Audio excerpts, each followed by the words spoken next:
Viral pria di Semarang ngamuk sambil bawa parang di IGD RS Panti Wilasa, minta diperiksa dokter.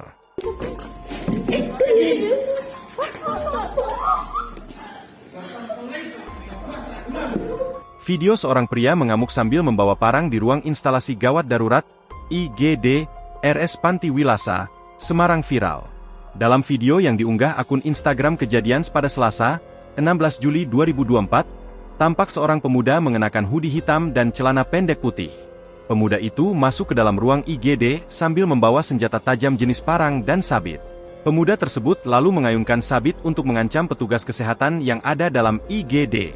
Beruntung pemuda itu dihadang oleh seorang pria berbadan gempal yang datang bersamanya. Pemuda itu pun langsung keluar. Dari keterangan pengunggah, pemuda itu diduga dalam kondisi mabuk.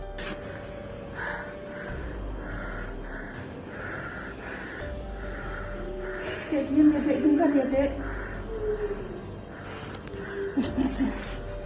Download Tribun X sekarang, menghadirkan lokal menjadi Indonesia.